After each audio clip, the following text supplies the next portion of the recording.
So what I'm going to talk about today follows on very well from all of the presentations we've had so far. With the current climate we're seeing across the globe, we have more people working remotely in response to the COVID-19 pandemic than we ever had before. There are a multitude of challenges, and we've discussed a number relating to the capacity to work remotely, the security impacts of doing so. And these are both areas which have no doubt been the primary focus across most of our organisations. But what I want to talk about is a third element to this, which is managing the well-being of our people during these times.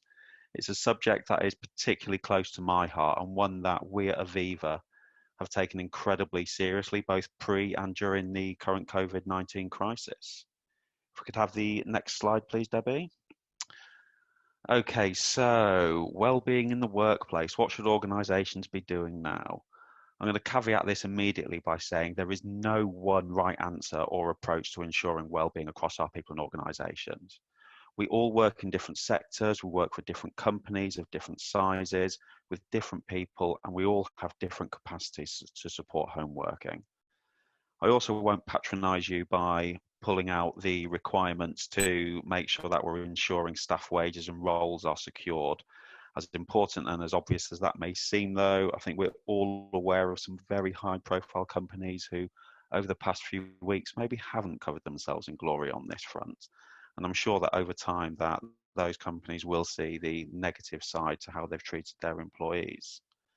I do really like the terminology that George used about getting your house in order, which is why I've stolen it and used it in my own slide. I think that's the primary thing we need to do to make sure that we can ensure the well-being of our employees in this time, making sure that where possible, our staff have the ability and the capacity to work from home. And following on from what Matt said, ensuring that we have a continuity of data and information security during what is an incredibly optimal time for hackers and grifters. The area that I consider to be most important with well-being is constant communication. We need to make sure that everyone who is now working remotely is aware of the basics. This can be things such as understanding the working from home policies and procedures. We need to make sure that people aren't out of sight, out of mind. We need to be keeping in touch with our people on as regular basis as possible. It's also crucial to remember, though, that not everybody has the capacity to work from home, and that we've had certain people in parts of our organisations who, over the past couple of weeks, have been going way above and beyond what is expected of an individual employee, and doing that has actually allowed the number of people we've had working from home to do so. And it is absolutely paramount that those people are recognised for the effort being made at times like these. Have the next slide, please, Debbie. Okay, so dealing with new distractions and opportunities. For people used to working from home 5 days a week to those doing it for the first time, we are all waking up to a new world full of new distractions and new opportunities, both on a personal and professional basis. I'm sure many of you who've been working from home will be familiar with the demon man on the right-hand side of the slide, responsible for many an ache and pain over the last 2 weeks. Across our businesses, we all have people with different well-being needs, and the most important thing is to recognise this, both in the short term and the long term. For example, not everybody has a suitable working from home setup. We have some people who are working from sofas or kitchen tables at the moment rather than a home office. And from a physical and mental perspective, this is not something that is sustainable in the long term.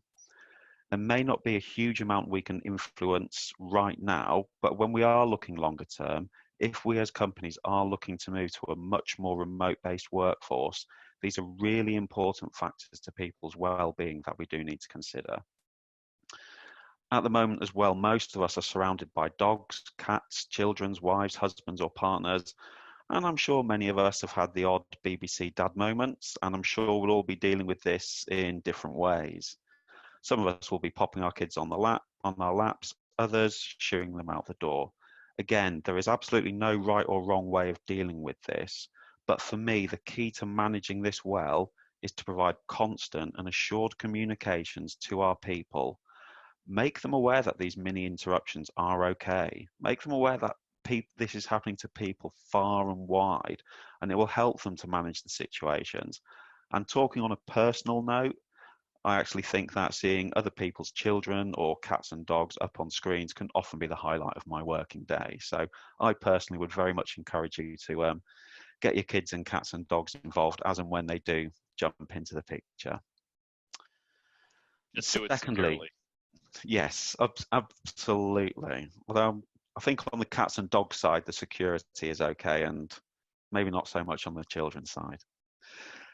Secondly, for people who are working from home with children at the moment, it's key to make sure that we are encouraging flexible working patterns where possible. Encouraging people to do some Joe Wicks with the kids in the morning, or as it's become in my house, me doing Joe Wicks while the kids sit on the sofa after 5 minutes of effort, is a good thing.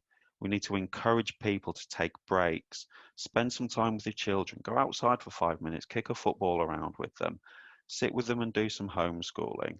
We're working in an almost unique time. So we as organisations need to be working with our people to give them as much flexibility as possible. Most importantly, though, making sure that everyone is getting the interaction they need. Not everybody is a comfortable home worker, and we will have a lot of people across our organisations who are missing that human interaction of being in an office. So where possible, we need to spend as much time with our people, making sure that they're getting the well-being they need. The next slide, please, Debbie. So the future, what could it look like? Mark and George and Matt have all gone into some good detail on this. The truth of the matter is that enforced home working at the moment is showing us all a lot of positives and negatives about home working. I'm not going to go into those elements too much because I want to focus on well-being. But the simple truth is that after this extended period of enforced home working, it is incredibly unlikely we will go back to how things were only a few weeks ago.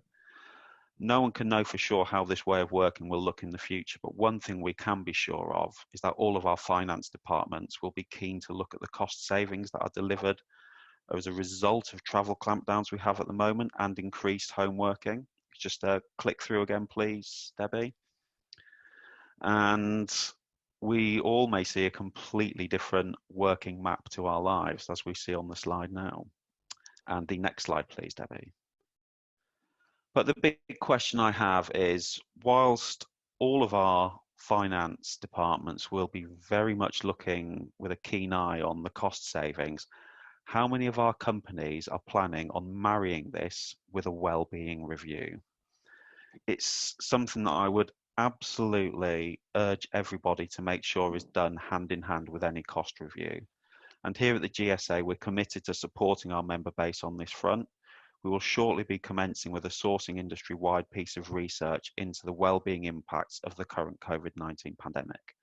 We aim to consider all possible factors on well-being. We'll be looking for your support in undertaking an initial piece of research across your organisations, completed anonymously, aimed at pulling together as much data as we can, from which we will provide a well-being report to you in due course.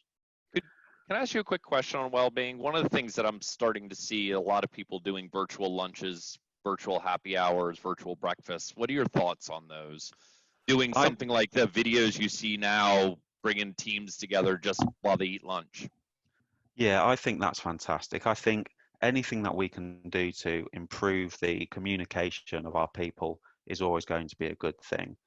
And like I said, when we look at well-being, it's a very, very individual thing. We have certain people who, like myself, are more on the cat side, who quite happy to be sat alone for kind of 7-8 hours a day, eat on my own, go out for a jog. But we all know people who are more on the dog side, who want to be in and around people. And I would just urge anybody as people managers or just as people in general to make sure that you are reaching out, just having these face-to-face discussions virtually with people. And yeah, if you want to go down the route of having virtual lunches, I think that's a brilliant idea.